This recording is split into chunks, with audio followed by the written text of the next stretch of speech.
Welcome to our video lecture on torque. You're probably wondering, what is torque? Well, torque is any force that causes rotation of an object. And torque could be caused by any force, for example, gravity or a normal force or any kind of applied force. And when you're looking for torque, there's two equations you're going to use to find it.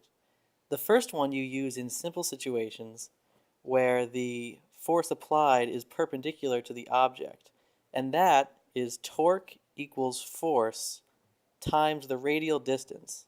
And the radial distance is the distance between the pivoting point of the object and the place on the object where the torque force is applied. And the second equation that you'll use is torque equals radial distance times sine of theta. And you use that equation when the force that causes torque is applied at an angle instead of perpendicular to the object. And in that case, theta is the angle that the force is applied to the 90 degrees. This is an example of using force times radial distance in order to find torque. As you can see in the problem, we have a radial distance of 2 meters. This means that the applied force is 2 meters away from the axis of rotation. We also can see that the applied force, the force being put on the object, is 10 newtons. So, using the equation that we know, we just plug in the variables. We know 2 meters, and we plug that in for d, and then we know 10 newtons is the force. We plug that in, and then that's just basic math. You do 2 times 10, you get 20 newton meters. Remember that newton meters is the unit for torque. So this example is very similar to the last one in that we have a radial distance of 2 meters and an applied force of 10 newtons. But in this case, the applied force is at 40 degrees to the normal instead of at 90 degrees.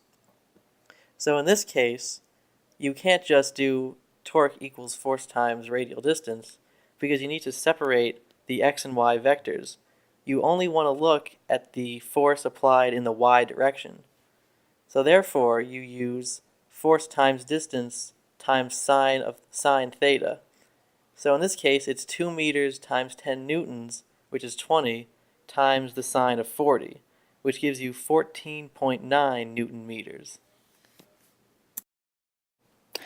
So here we have another basic torque problem. So we have two smiley faces on a seesaw, and we have one smiley face over here on the left, 2 meters from the pivot point, so that's a radial distance of 2 meters, and a mass of 40 kilograms. So here's this smaller smiley face somewhere on the right that weighs 15 kilograms, but it doesn't really know where it wants to be. And the two smiley faces have decided that they want to sit on the seesaw so that they'll be perfectly balanced, not tipping in either direction.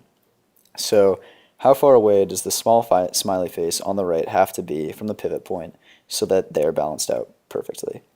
So this is just another torque equation. So that neither applied forces of the two smiley faces cause a rotation, they must have equal torques. So here the force being applied in both cases for both smiley faces is just the force of gravity, which is equal to mass times the acceleration of gravity. So the torque created by the larger smiley face is its weight, or its mass, 40 kilograms, times the acceleration of gravity, times its radial distance of 2 meters. And that comes out to equal 784 newton meters, the unit of torque.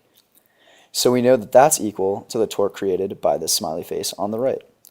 So, same thing, the mass of the smiley face times the acceleration of gravity times the radial distance will equal 784 newton meters. So 15 times 9.8 times d2 equals 784 newton meters. 784 over 15 times 9.8 equals 5.33 meters. So this distance over to the right that this smiley face has to be so that they don't tip is 5.33 meters, which makes sense. It's a bigger distance than the distance on the left because it has a smaller mass, so that the radial distance has to be bigger to counteract having a smaller mass so that they create an equal twisting force.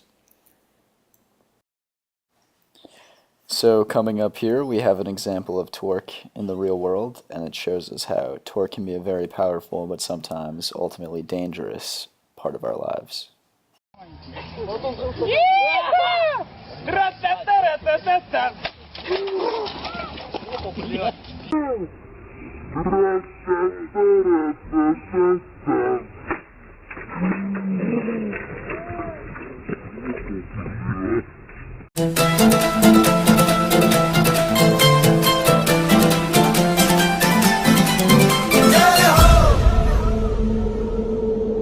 Jai Ho!